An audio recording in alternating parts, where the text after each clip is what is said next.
From Music for All and presented by Yamaha. It's With a Little Help from My Friends, an unscripted conversation with master teachers. Tonight on the program, we welcome our friends from Centerville, Ohio, JulieAnn Bernard. From Austin, Texas, Mike Howard. And from Gulfport, Mississippi, Cameron Jenkins. I'm your host, James Stevens. And now, with a little help from my friends. Good evening to all our friends that believe in music, and welcome to Music for All's With a Little Help from My Friends, presented by Yamaha. I'm James Stevens, and it means a great deal that you have decided to join us tonight. On this program, we invite you to listen in and participate in unscripted conversations with master teachers and true friends of our profession. We are live, so that means please share your questions with us in the chat. This program, it's kind of like Seinfeld. This show is about nothing. Not really nothing. It's probably a little bit more like coffee talk. For music educators. Coffee talk in the sense that, let me give you a topic. The soprano saxophone is neither a soprano nor a saxophone. Discuss. No. But truly, we are pleased to be here coming to you live tonight as part of NAMM Believe in Music Week. So please, like I said, consider adding your questions to the live chat feature as we go. And with that, let's dig in. JulieAnn, Mike, Cameron, I am so glad you guys are here. You all seem to be faring pretty well considering our current public health crisis. So can you tell us a little bit about your current teaching situation? Cameron, let's start with you, my friend. Tell us about your teaching environment this semester. Absolutely. Thank you so much for having us, man. We're going to have a lot of fun tonight, and I'm looking forward to it. And to start off, my friend, our teaching during the pandemic has been very difficult. It's been a challenge, but we come together as a team to make sure that we are reaching as many students as we possibly can. Now in the spring, we see about 60 to 70% of our students in person with in-person learning. Generally speaking, we have a small fraction of that are virtual students only at this point. And then we have a little chunk of that's doing a hybrid model. So it's kind of like both and here. As we talked yesterday, I think I'm in between Mike and JulieAnn, so it's pretty cool. Yeah, we're going to talk more about high school and middle school and the differences there here a little bit later. But JulieAnn, tell us, how's your teaching going this semester? Well, also thanks for having us, for sure. It's been a roller coaster because we've changed our modality several times. So we've gone from full remote to in-person with remote students, back to full remote, and now we are face-to-face with some students on Zoom. And right now, over 60% of my students are online, and little under 30% are coming in for orchestra. We do have some students who come just for orchestra, so I'm glad that we have that option. No, that's fantastic. To be able to offer that. So, and then Mike, we're in Texas. Tell us a little bit about what's going on down there. Yeah, absolutely. So we kind of what JulieAnn said, we've been all over the place. We started our year with several weeks where we had to stay online with the students and had to do everything online. We were able to start having in-person students outside in September, and we continued that September, October, November. At that time, all of our students were basically online during the day for band class, and they were coming after school to do some in-person stuff with the marching band. We have a program of right around 400 students, and we had about 320 students coming after to do marching band. The rest of the students stayed online. So with that many students, as you can imagine, we were spread from goalpost to goalpost, and that's a whole nother story. We have since started to transition into some concert band time. We did, after the break, spend a certain amount of time fully virtual as a school, and after the Thanksgiving break and after the Christmas or the winter break. So we actually just got some in-person students back this week. So it's kind of been a mixed bag of all virtual, kids in person, and the whole time we've been teaching students in person and virtual simultaneously with our band staff, and just trying to utilize our band staff to especially commit time and effort and energy into those students that are online, to try to keep them connected into the culture of our program throughout the last several months. Right, and I think we talked about that prior to jumping on here, that retention is the key. Keeping the kids engaged and that. So no, that gives us a really good understanding of where we're coming from. So we're going to dig in here a little bit. Prior to the show, we usually get some questions that were submitted in advance through our website. So we're going to take a look at this first question. It actually comes to us from Shauna in Alabama. Shauna asks, do you have any recent approaches to student motivation that you have found successful? So JulieAnn, can we talk about the motivation and accountability perhaps that you might be doing? Well, I think I have 111-minute periods. So it's really important for the students to know what to expect, and that time isn't going to be ambiguous. So having a theme has been really good. Today's theme was winter, so they came into Vivaldi's Winter Playing. We took a brain break and watched a video about the man who makes the ice sculpture instruments, and then actually has an ice concert hall. And then because the kids know I'm quirky, when it was time to stand and stretch, we stretched to Cold as Ice by Foreigner. So their faces, when that song came on, they were like, what is this? And then they heard ice and they understood. So I think, having structure, but also having some elements of surprise. And then the other thing that we have done is this 100-day of practice challenge that is Hilary Hahn, the violinist. And I won't ask the kids to do something that I won't do myself. So I have put up my practice chart, and they can access it at any time and see that I'm practicing my violin, my viola, voice, and my new passion, the tenor ukulele. The tenor ukulele, that's awesome. No, the 100-day challenge and the accountability, and they're watching your practice, I think is amazing. And then the previous thought about just, I think your students have come to expect the unexpected when they come in Ms. Bernard's classroom. So Mike, what have you found successful in terms of approaching the student motivation piece? Well, I will say this. I am going to steal the 100 days of practice and maybe the Foreigner. You know what I mean? I think one of the key things in all of this, and I've been talking to a lot of my colleagues about it the whole time, is that as music educators, that we continue to find ways to set up events and milestones for our kids. Not just our kids, but for the teachers as well. I think what we've lost in a lot of this, our year is typically pre-programmed for us. At the high school level, you have marching band and you have concert band and you have your solo contest and you have these different festivals, and you do all of this stuff, and your calendar is populated with these events that the kids work towards and the staff works towards, and you work backwards from those events to prepare for them. And all of a sudden, when you take the calendar and you pluck all of those events out of it, now you're in a really scary situation where you can really find yourself treading water. You're running on a treadmill instead of running down the road. And I think we have to find ways to reframe what we're doing with our kids. What are events that you can set up and create for your kids to look forward to give them a sense of why, in terms of playing their instrument, in terms of working every day, whether it's a virtually compiled concert or a festival of solo performances or concerto performances. Our choir this weekend is doing a drive-in movie on our band field. I actually got our generator going for our choir director today so that they could get that thing set up. But just taking your calendar and looking at your spring and making sure that you get these milestone events on your calendar, and then your staff can kind of work backwards from them. And the scary thing about putting them on there is trying to hold yourself accountable to them, to make sure that if it's a virtual concert, you put it together. The other scary thing is, how can any of us put anything on a calendar right now with confidence, right?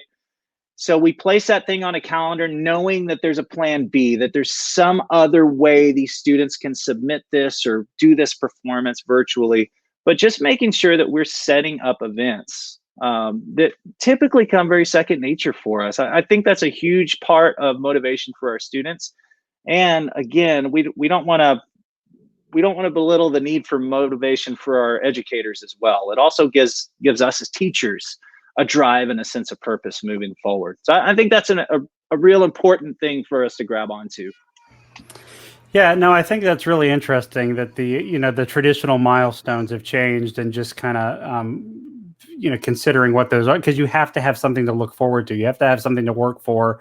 I don't want to minimize the fact that people have lost loved ones, but I mean, they're to a certain extent, when you've disrupted their future with something that they've looked forward to, there's some sort of catastrophic hurt that happens there as well. Right. So Cameron, talk us through a little bit of the motivation through your eyes right now. That's so good. Well, I spend the majority of my day with middle school students, and then the rest of it in the afternoon with high school students. I think when you think about motivation, you have to bring the student leadership piece in, knowing that everything is going to rise and fall based off of the leadership that's in the room. That includes the band director or orchestra director that's in front of them, as well as the student leaders that you present in front of them. So it starts with us as the adult in the room. Are you motivated in this season? I love what Mike has said, what JulieAnn has said. That is spot on. You're motivating them to practice. You're motivating them with the performance. But then it's that, that piece that's on our end to be motivated, be full when we come into the room, so that we have to give. And during this pandemic, you have to fill up every single day so that when you come back the next morning, you are ready, you are full, so that you're motivated, because that becomes contagious. We know that leadership is just influence, and the way in which you project getting ready for that concert, that performance, whether it's in person, whether it's virtual. I love what Mike was saying, even with the choir, drive in. I mean, all of these great ideas, even now, as we're speaking right now, there's somebody watching us or listening in, and hopefully you're being motivated just by what you're hearing. But you have to take that, translate that to your student leaders, and then they will model that in front of your students, which is huge. Cameron, I think that's great. And you kind of underscored the fact that, yes, if you're with us here tonight, we're glad you're here. Please, at any point, drop a question in the chat for us, and we'll dig in there. What's interesting here is, we're talking a little bit about motivation and creativity and the bag of tricks. Now, JulieAnn, you teach orchestra in warm and cheerful Centerville, Ohio. Yes. And a fun fact, my parents now live in warm and cheerful Centerville, Ohio.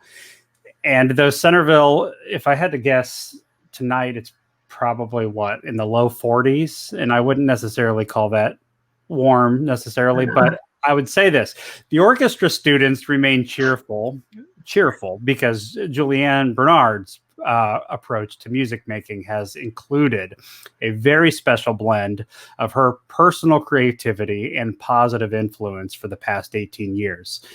Let's take a look at that. At Centerville High School in Ohio, the orchestra program has not been able to perform for a live audience since March, but that hasn't kept JulieAnn Bernard from bringing her creativity into the classroom. For years, JulieAnn has sorted her students into composer houses. Thank you, J.K. Rowling. And that has been a great way to keep students connected, especially now during remote learning. The students have a house cup and do challenges for points with activities such as spiritware challenges, meme wars, rhythmic bingo, and scavenger hunts. Lately, JulieAnn has been hosting open mic Zooms, which have showcased her students' primary and secondary talents. She has even featured some of her accomplished alumni as guests. Julie tries to infuse an element of fun in every class, even if it's as simple as her dog joining the Spiritware Challenge or an elaborate May the 4th Star Wars lesson. JulieAnn's daughter graduated high school this past spring, receiving her diploma on the family's front porch. She started college this fall at Miami University of Ohio as a music education and music composition major, and as a graduate of JulieAnn's orchestra program, it has been bittersweet. But before she left for college, mother and daughter gave several through our window concerts for the neighbors. As a freelance violinist, JulieAnn is fortunate to still perform at church regularly, as well as in a few outdoor venues this past fall with her band, Signs of Life, the American Pink Floyd.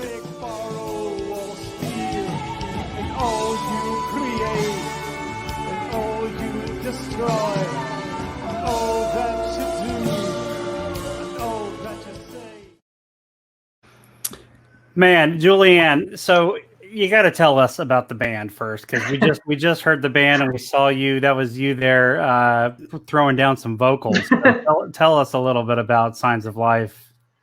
Well, Signs of Life has been together for 10 years, and it started in Cincinnati, but our musicians are from Indiana, Dayton, Cincinnati, and it's a passion project. It's led by a guy named John Stancorb, and it's the full experience. Lasers, lights, video, and we kind of pride ourselves on being note for note Pink Floyd experience. So I love it. I love it. So tell us, this was interesting when I learned about the open mic Zooms. Tell us about that concept a little bit. So in the spring, we were not allowed to require students to come to Zooms. So I would put up a schedule of topics. So Thursday at 1 will be interval bingo, and I found that they really wanted to perform. So the open mics came from that, just trying to get more kids to come to my Zooms. And at first I just let them do whatever. So if you read that little thing, there was a kid who did the swan on kazoo. One of my students brought her pet parrot who danced to Who Let the Dogs Out. I mean, it was a lawless land, the first couple open mics. And then I kind of reined them into like secondary and then primary instruments. So it also helps. We have a couple really distinguished alumni. So that was a pool for the kids too. The principal bassist of the Milwaukee Symphony is an alumni of ours, John McCullough Benner. So he came and gave his time. We have another student, Jake Tudor, who's a recording artist in Nashville, and he came and gave his time. So our alumni stepped forward, and that's a great lesson in itself for the students, that leadership doesn't leave when you leave school. You can still be a leader in your program after you graduate. So that's how open mics started. Well, and I love that, and that is the sort of motivation through line that we were talking about earlier. But I mean, this came out of Zoom. This came out of sort of the obstacle that we're being dealt with, and you're finding some positive things in there, which I just I think this is great. So there's a couple other questions here. This next one I want to bring here to the group comes to us from Rachel in Michigan. Rachel asks, with all the added challenges these days, what are you doing to take care of your own mental health? Mike, can we start with you? Yeah, absolutely. And I think that's a great question, because I think it's huge right now for all of us involved in education. I would say step one is to set some non-negotiables with yourself on when you're gonna be the educator and when you're gonna turn it off, and be with your friends, or be the dad or the husband, or or whatever hobby you enjoy that hopefully you have that's not music education. I think it's really easy, especially with as much virtual instruction as we've been giving. I found myself, especially when I was at home, I really started to have a blending of being at home and being at work. And I think it's important that we have that time to recharge, for everybody. And I don't know if you guys have noticed this, Cameron and JulieAnn, but there are things that I'm used to being able to do in a certain amount of time that all of a sudden now, because I'm dealing with, compiling Zoom videos or audio tracks, or dealing with in-person kids or with virtual kids at the same time, they're just things that are taking twice or three times or four times as long as what I'm used to them taking. So I think it's really easy for us to feel like we have to stay at the desk or stay at work until all of the work is done. And I have found that moment is not going to happen. So set a non-negotiable with yourself of, I'm going home at this time, and go home and, be with your family or be with your friends, or hang out and watch your favorite Netflix series, whatever it is. But setting those boundaries. Yes. Yeah, setting those boundaries for yourself. It's that whole mindset that it's going to be there tomorrow or Monday if it's the weekend, and you can pick it up then, right? I mean, it's easier said than done, but yeah. Yeah, allowing yourself to disconnect. Right. No, exactly. So, Cameron, same question there, just on the mental health. How are you taking care of Cameron? So good. First thing I would say, man, is that you have to celebrate what you can. Just don't let these milestones walk past you. Like, I love watching how when Amelia graduated, you guys took time to celebrate, poster out of the, hanging out of the car with the poster. I love every bit of that because you're celebrating those moments, and that's huge. And I think for everybody that's watching tonight, there have been things across this last year that have really been tragic and have really hit home. There have also been things worth celebrating with your students, with your families, with your friends, and don't miss that. Even if you got to get on Zoom to make that celebration, don't miss those milestones. I would say two more things here is that when you talk about, making sure, to Rachel's question, making sure that you're taking care of the mental health piece for yourself. Number one, you got to remove the stigma that it's okay to reach out to your friends, your colleagues, or even professionally to make sure that you're okay. So you are the best person standing in front of your students. I just want to say that it is okay to make sure you get every help and every resource that you need so that you're your best person. The next thing I want to say is you got to find your fountains in life. And I'm not just talking about one, I'm talking about as many as you can that feed you, that give you life. My family is one of my fountains. We go RVing. Can you believe that? That's one of my fountains. Find these things in life. If it's reading a book, if it's Netflix, whatever it is, as long as it is healthy and it's healthy for you and it fills you up so that you can approach every single day from the fullest perspective that you can, that, Rachel, is huge. And I appreciate that question.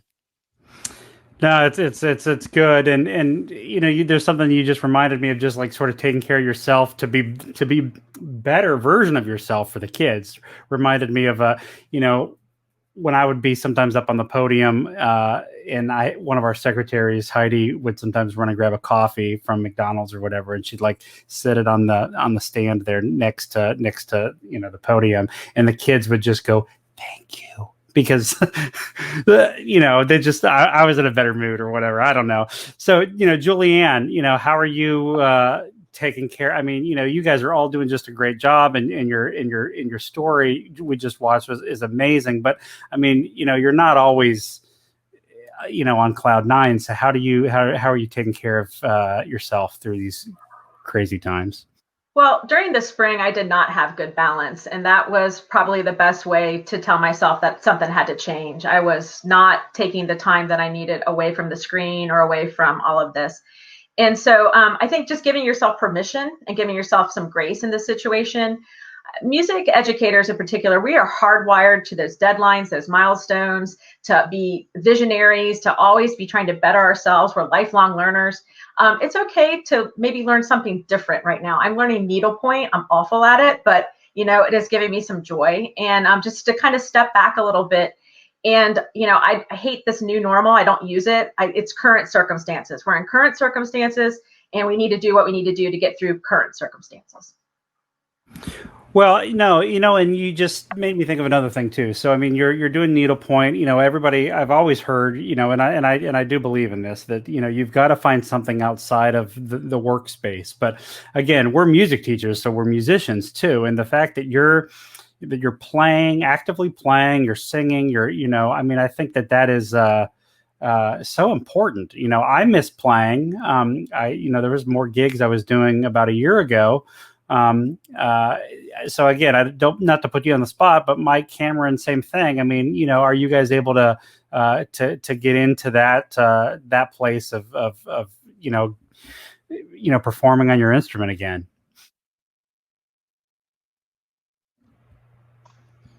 It's interesting you say that. One of the things, there's two things that I've done, and I don't know if this is performing on my instrument. I'm originally a percussionist. I say that now because it feels like I only play band right now. I don't get to play percussion anymore.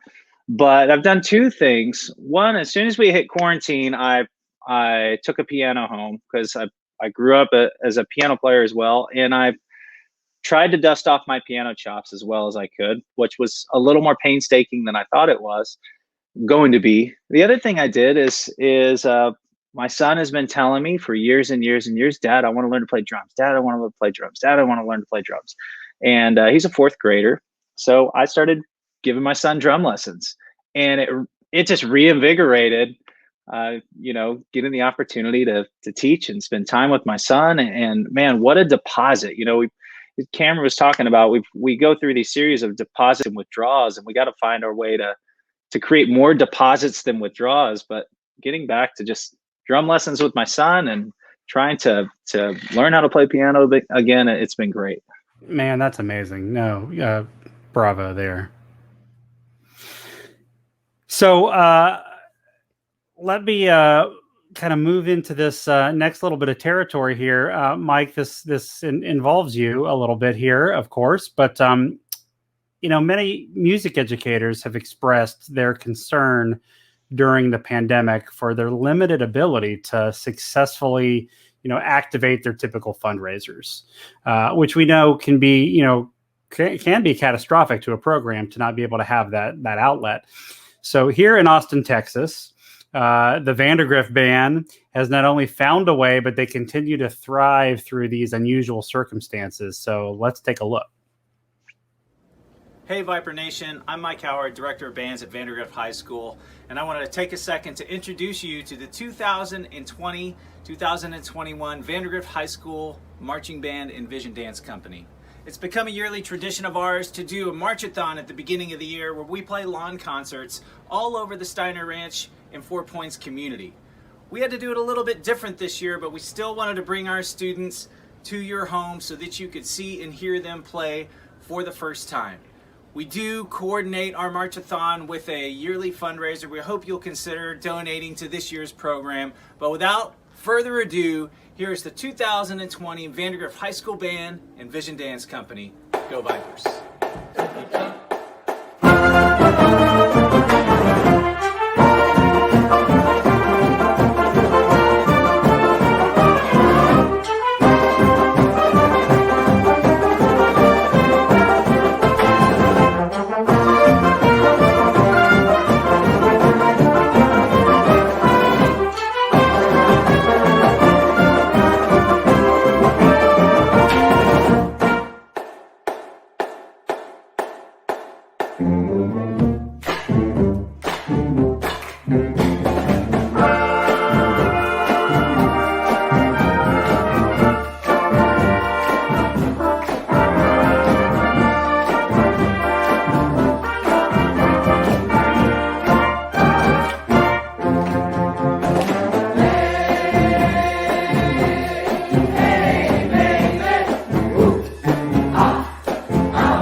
Oh, Mike, that I love listening to that. I've listened to that multiple times, and as you know, that's a short snippet of it. But wow, and I would be remiss to not just mention here on the broadcast, Vandegrift 2019 or BOA Grand National reigning champion. It's so good to see and hear the band. Yeah, so the marchathon is something you guys have been doing for years. I mean, and it's ongoing because you put that out there and have. Can you tell us a little bit about just that process? I guess.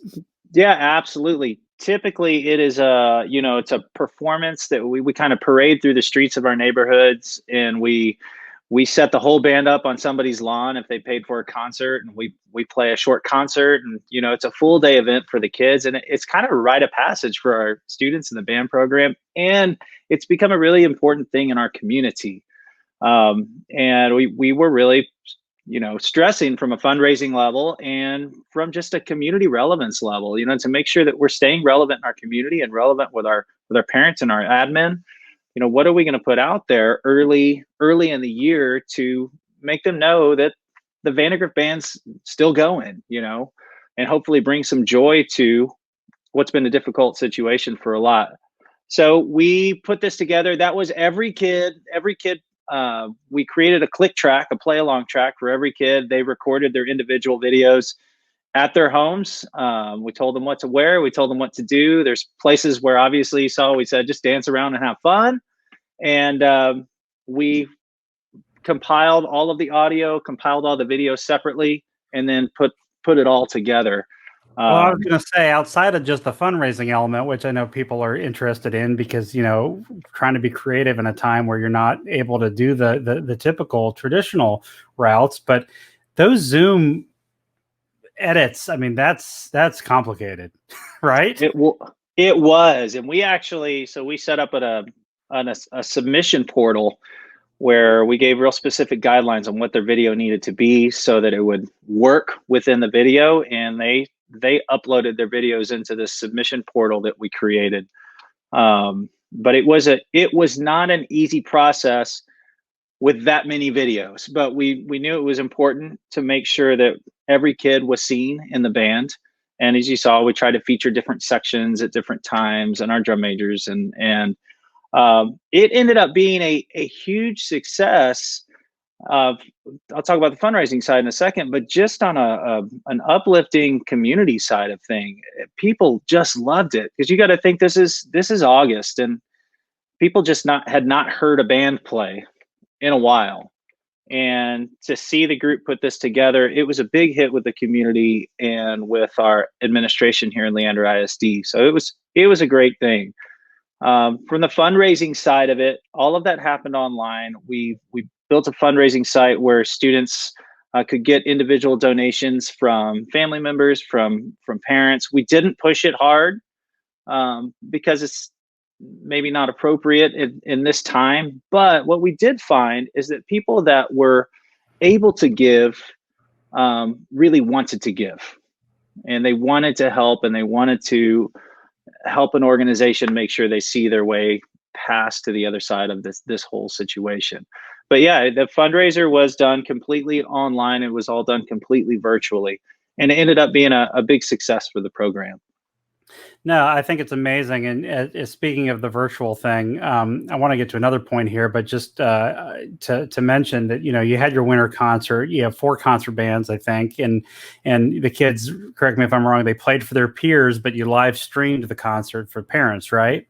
Yeah, absolutely. So we put together our 4 concert bands at the end of last semester, and spaced and all that stuff, yeah, right? Spaced. Yeah, spaced out. We've got the kids 10 feet apart right now. So we took up we used our competition gym, and took up the entire gym floor. And at the same time this was happening, the case situation, the COVID situation in Texas was certainly worsening.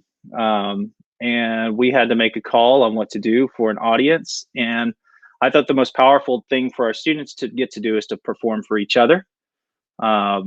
And we brought in a crew to live stream it, a group of our parents that put together a live stream that they did through YouTube. And the parents they loved it, because they didn't have to make tough decisions of, we're only allowing two parents per kid or 2 audience members per kid. They could come in, and as long as you promote it and you get it out there, hey, this is going on. We ended up with a lot of traffic tuning into that live stream of the concert. Well, and I noticed that too, and I'm with everybody who says the live performance thing is there's no it's second to none. You finish a piece and you have that audience response, you get a standing ovation. I mean, you can't replicate that with the streaming thing. But here's the one thing that I really enjoyed with your concert bands, is that you have, when you live stream, you had those comments on the side chat from parents, and they're still there. And so, you can go back and see everybody get excited about a sleigh ride or whatever it is. Right. And it's no, I think that's really, really cool. Last thing I want to ask you here before we kind of shift gears is, you've got a mission there at Vandegrift. It's creating lifelong relationships and building successful young adults through music. I mean, how do you set up your program, I guess, with that mission in mind? How would you define that? I would say the step 1 is relationships. I mean, everything we do that's of substance, I think, is founded on quality relationships between the staff, between the students. And I think that's been one of the challenges, is to make sure that we take effort to let the kids connect and let the kids get to know each other. A lot of those friendships that would happen very naturally through all the bus rides to marching contests and lock-ins and all these events, they're just not happening naturally. And we have to facilitate those relationships with the kids through opportunities to get to know each other and all that kind of stuff. The other part of it is, again, using band and using music to teach students how to be a successful adult. From from how to show up on time, to how to work hard, to how to create the understanding that anything great in their life is going to take a lot of work and blood, sweat, and tears. But the combination of the two, it has been something we really continue to strive to do, to hold up student relationships and staff relationships and relationships in general as our cornerstone of our band program, so that we have a vehicle, we have a connection point to teach them how to be hopefully successful humans and adults when they graduate from Vandegrift. No, and I love that, and I'm always just really admire programs that have a mission and have a vision or whatever that's publicly stated, because it's band, choir, orchestra. I mean, it's we're not trying to get after the next best world-class performer as much as just being real people, which actually this next question, going to go here to this question, and actually Cameron, I want to start with you on this one because you pop in my mind here when this is Chris from Pennsylvania who asks, what have you found is the secret to emphasizing compassion before content when teaching remotely? That's so good. First, Chris, I want to say you bring up a very good question. As educators, it starts exactly what my friend Mike just said: relationships, relationships, relationships. And I've learned this to be true. With beginning a relationship with somebody for the very first time, number one, you want to make sure you get their name correct. Whether it takes a lot of practice as an educator, you want to start with that foundationally. I've said this before, I say it again here tonight. When you get a person's name correct, you tie into a system within their thinking that every family member, every friend, every relative that calls them by name, it resonates. I mean, I could be walking down the street and somebody can say Cameron, not really speaking to me, but I'm going to turn my whole head right because that resonates. So when you get their name right, that's foundational. It also brings about compassion. It says that I see you and you matter, not for what you do, not for what you produce, but for who you are.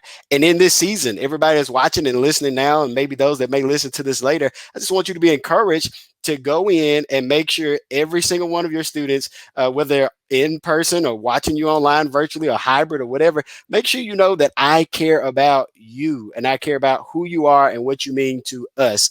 That is huge. And I think that's foundational. Before you get to, what you're going to perform, what it's going to sound like, so forth and so on, make sure you cover that piece. That is the foundation of compassion, in my opinion. No, I love it, and again, this underscores the fact that it's bigger than music. It's bigger than a piece of sheet music or whatever. So, JulieAnn, that idea of compassion before content, especially in this remote environment, thoughts? Well, I think it's especially important for the kids to know that you care directly for each one of them. So I do a daily check-in via Google Forms, and it's not content-based. I ask silly questions, but then I also ask harder questions like, how are you feeling right now? Tell me a success that you've had in another class. I've gotten a lot of insight from that. Kids who I thought would handle this really well, not handling it well. Kids who I thought were going to be a disaster, really being wonderful, and then just trying to celebrate every single success. So I make it a point to every quarter get a personal email to each one of those kids. I also handwrite letters and mail those to kids just so that they know that you're thinking about them individually. I think that's the main thing right now. Yeah, I'm so glad you hit on that because I wanted to make sure I knew that about you, is that you do those individual emails. And it's, you do a handwritten note. I mean, sometimes that just seems so of days gone by, but it really, it makes a difference. I mean, everybody loves when they get a piece of mail and they open it, and if it's one of those stationary cards, they put it on their wall or whatever. But yeah, Julie, I just think that's remarkable, and it just yeah, it says a lot about who you are and what you're doing. Mike, additional thoughts on the compassion piece? I think a big part of it is for us to, be okay with things looking a little different this year, for it to not put us as educators in a negative or a bad place. It's not, I don't think it's a lowering of expectations. I think it's a reframing of expectations and what we want for the kids. because if we go into it frustrated because we're trying to teach, linkage or posy on Zoom and it's not going well, you're not going to be able to put a compassionate edge in front on the things that you're doing. And the first thing the kids need to do is be excited to come to your class or be excited to log on to Zoom before you can get anything else done. So I think it's just allowing yourself as an educator to say, okay, this is what it is, and that's okay. I'm going to go in and be the best version of myself and be excited about, typically I'd have this big giant concert, but at this time it's going to be a show and tell on Zoom, or it's going to be an outdoor event where we have quartets play, or whatever it is. Just making sure that you reframe what you're doing to where you can go into it positive, because if you do that, then I think it allows you to create a compassionate and a welcoming environment for your students. So then you can actually get some learning done. Reframing expectations. I mean, I feel like we should write that on the wall or something. It reminded, it was Brody McDonald, who was on one of these previous episodes, who said something about, this time has made him go, God, I was the person I need to not be, that I was so into the performance, and even more so like some of the competitions, the ratings and that kind of thing. It was like, it's not about that. And so, Mike, you said something that just also makes me think about this too. And I think it was another guest that we had on, Desiree Overay, who's down there, orchestra director in Texas. But she's doing things differently now too. So just to ask you, when you're reframing your expectations, you're in front of your kids and you're doing things different, maybe, and you're giving them an experience. Maybe you're having them do something that they don't normally do, in the sense that it's, Mr. Howard, what are we doing? Like, is that coming up? Like, just like you're taking time to get, to do this. Yeah. You know what I mean? It's become a mantra with my kids. The thing I tell them is embrace the awkward.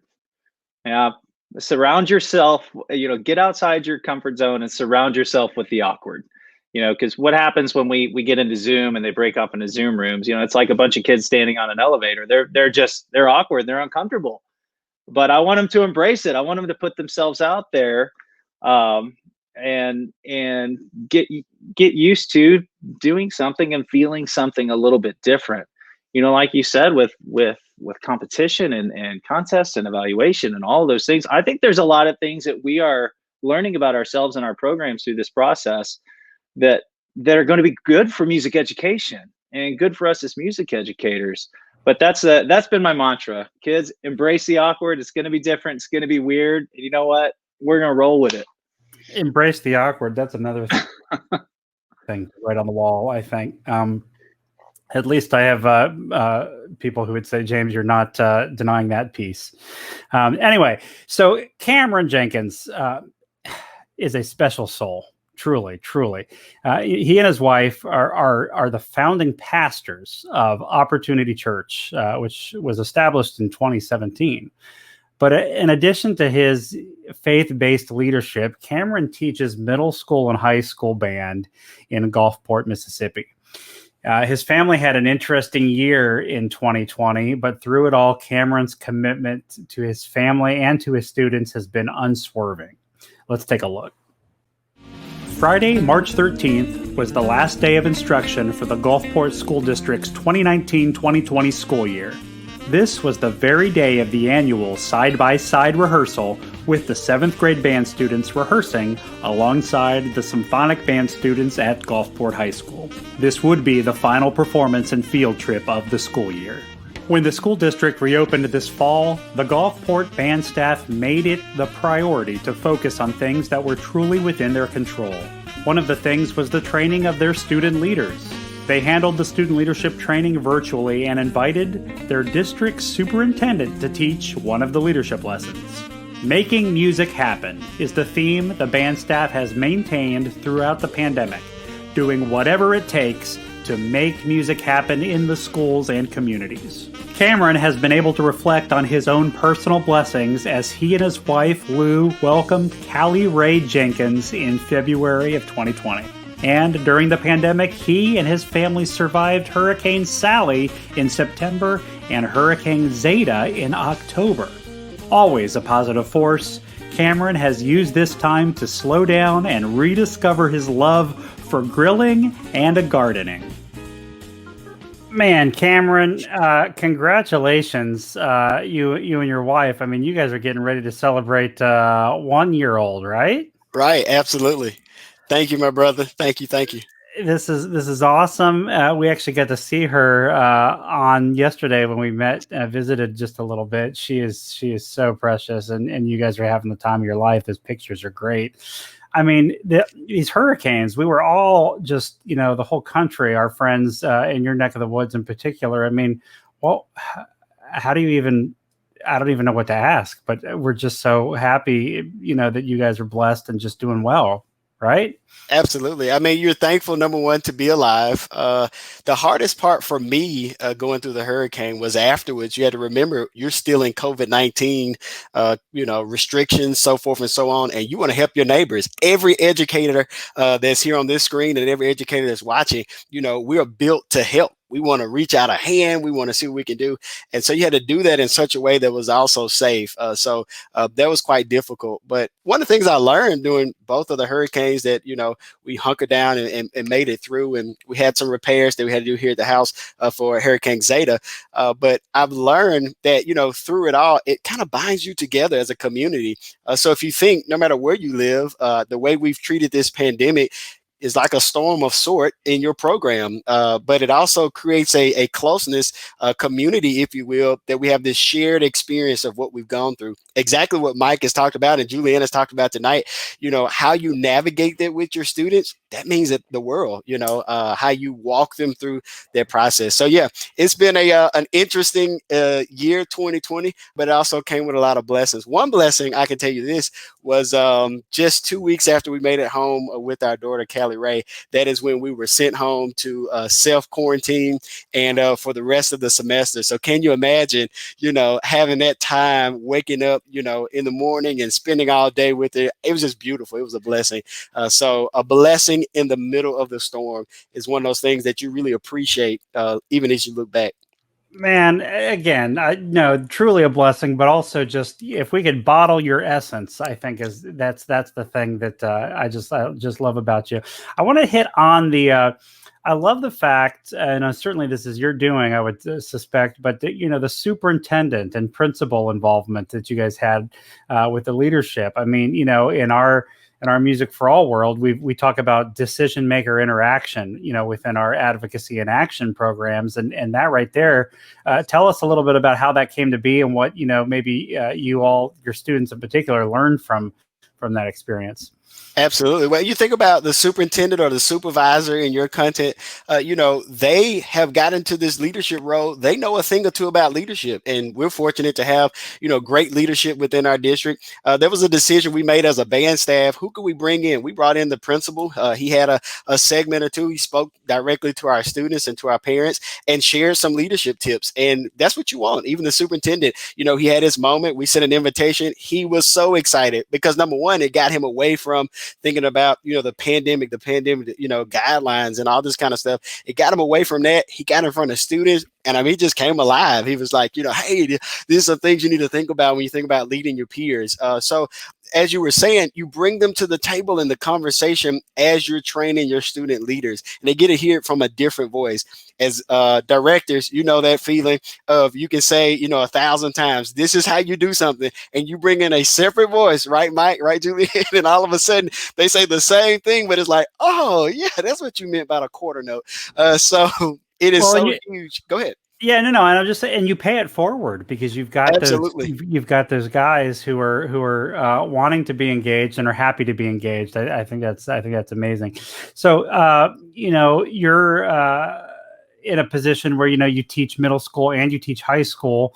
We know a lot of us who have taught at different levels, the differences, obviously the nuanced differences, but how do those show up maybe, especially now in this circumstance? What are you finding that you need to prioritize maybe differently with the middle school and the high school kiddos? That's so good. One of the things that just kind of a personal perspective on my end is that when I view leadership, particularly among students, I think of it as some assembly required. So whether it's a high school student or a middle school student, I'm thinking about, okay, what is the next little piece? Have you ever gotten that furniture that comes in the mail and it comes in like 1,000 pieces and you got to figure that thing out and start putting pieces together? That is what I'm thinking about as an educator. Okay, what is the next thing for this student, whether middle school, high school, or whatever?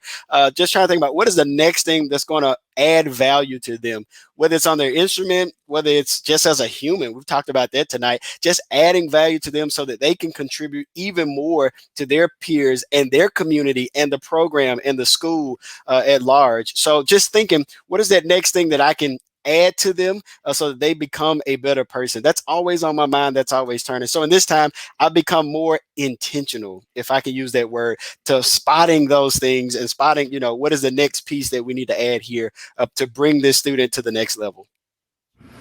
No, I think that's awesome. And again, I love the way that the student leadership is such a important focus for you personally, and of course your program there, as well as the just really impressed with again, I'll call it that decision maker interaction. I know about me that I was a young teacher at one point, just being like a lot of people who are just, when I wish my principal would show up for this or do this, and kind of that. But I mean, you have the power if you can creatively engage, and that's just one of the things I think I just get excited when folks are doing those kinds of things. All right, we have maybe time for one more question here that I see that is coming to us from Sarah in Florida, which is again another kind of a young teacher question on the topic I was just referring to. So the question is, what advice do you have for those of us doing student teaching currently this spring during a pandemic? Mike, if I can look in your general direction first, because I think you had a student teacher last semester and maybe you have one now. Thoughts on the student teaching in a pandemic? Absolutely. First of all, if you're a student teacher right now, good for you. That this is a difficult time to student teach, but like anything else, we don't necessarily get to choose the timing for things like that. I did have a student teacher last semester, and honestly, that I think I probably could have done a better job with in terms of providing opportunity for, that I'm working to do an even better job this semester with my student teacher. I would say with student teaching, if this is your semester of student teaching, be careful not to go into it with the teach me mentality. You don't want to sit there and say, okay, I'm ready to be moved and inspired and taught. You want to go into it trying to, I'm a firm believer that you get whatever you expect to get from an experience. Or I should say, you get whatever work you put into an experience. You need to go into it being proactive. Ask every day, what can I do? What can I do today to help out? What can I do to lighten the load? And just continue to ask questions. I give my student teachers a requirement that they are required to ask a minimum of 3 questions per day to any staff member. And I don't care what it's about. You can be about something we're doing at home. It can be something we're doing at school, but I want you to keep a notepad and a notebook, and you need to ask everybody 3 questions a day, every day, and try to be in charge of your experience and what you're going to get out of your experience. Be careful not to just sit back and wait for the experience to come to you. Take charge of it. I think that's a big part of making it a successful student teaching semester for you. I love that required 3 questions a day. JulieAnn or Cameron, and any other thoughts on we all started at the beginning, right? Yeah, I actually had a student teacher in the spring, and I'm with Mike. I definitely could have done a better job when we went home, helping facilitate that for him. With all of my student teachers, I tell them that they have to have 2 premises. One is, we don't teach music, we teach kids. And if we go into every day saying what is best for kids, then that's going to drive all of our lessons. So whether it's a lesson in a pandemic, a lesson in normal times, what's best for kids? And really, if you put that first, then the rest of it falls in place. I love it. The what's best for kids is similar to the mission statement that we had earlier. If you have a thing that you can look at and go, this item, if I can figure out how to relate that to answering that question, you're going to be. This is great stuff. Cameron, any other thoughts? I want to jump in there real quick and say, first of all, Sarah, we love you. When I say we, I'm talking about every music educator that's a part of this family. That's why we call ourselves friends. I mean, we're so interconnected. We love you. We're proud of you. Stay with it. Learn as much as you can. Soak it all in. I love the thing Mike said about questions.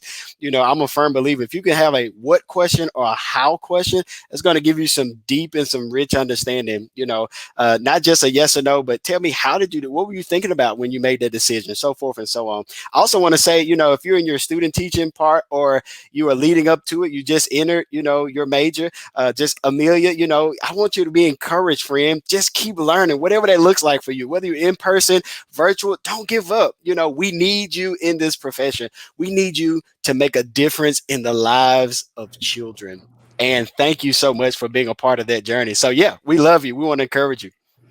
This is great stuff. I'm taking notes here, and again, the thing, I look at you three, and I'm truly in awe because guilty. I have not taught a day in my life during a pandemic, so I can't offer anything. And again, so last little kind of round the room here. This is just a kind of a quick answer response, and then we're going to be out of time.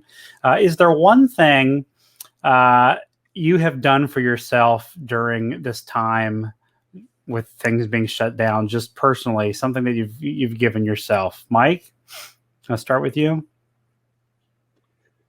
Absolutely. I've just, this is gonna sound a little cheesy, but I've just given myself a lot more time with my family, and I've strengthened my relationship as a dad and as a husband, and that's, I think, been the takeaway from all of this, for the most positive thing that's come from it. Not cheesy at all. Super important. JulieAnn. Well, with an empty nest, I have time, right? So I've actually rediscovered bands, listening to bands, finding new music, just listening without it in the background, just sitting down, closing my eyes, and listening to music of all kinds. So that's about 30 minutes a night. I give myself time to find a new band or find a new tune. I love that. And then that means that we can go to JulieAnn and go, who's somebody we should check out that we haven't heard of before? Cameron, same question. Absolutely. Well, I would say I've learned how to increase encouragement and to be intentional about that. Encouraging my students, encouraging the people that I work with, encouraging my family. I mean, just all across the board, just giving out more encouragement. It doesn't cost you anything to uplift somebody else. However, it will come back to you in so many different ways. And it'll surprise you the way that encouragement will come back. It won't come back from the same source, but it will come back into your life. So just increasing the amount of positivity and encouragement you can give out, because that is going to come back 100 times or maybe even 1,000 times in your future. So being careful to encourage. Wow, this has really been great. At Music for All, our mission is to create, provide, and expand positively life-changing experiences through music for all.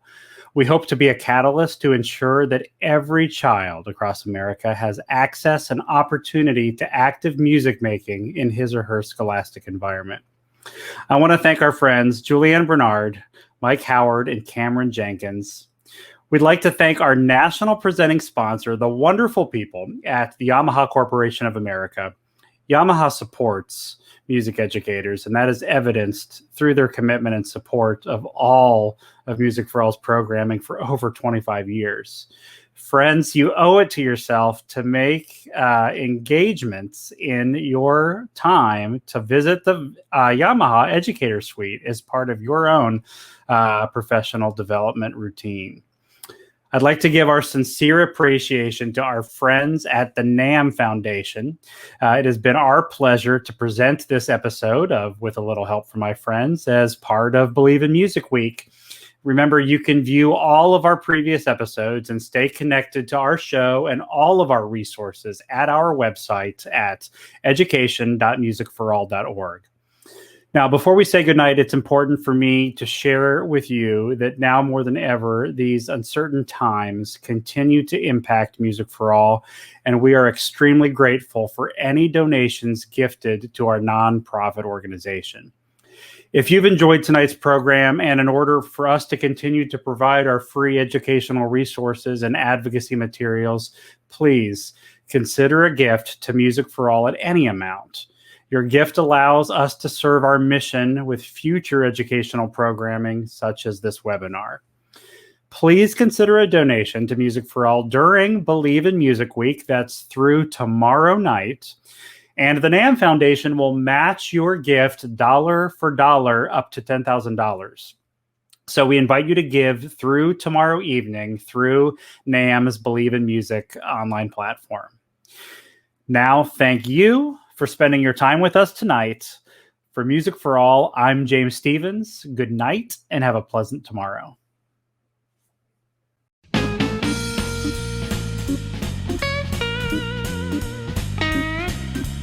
Thank you.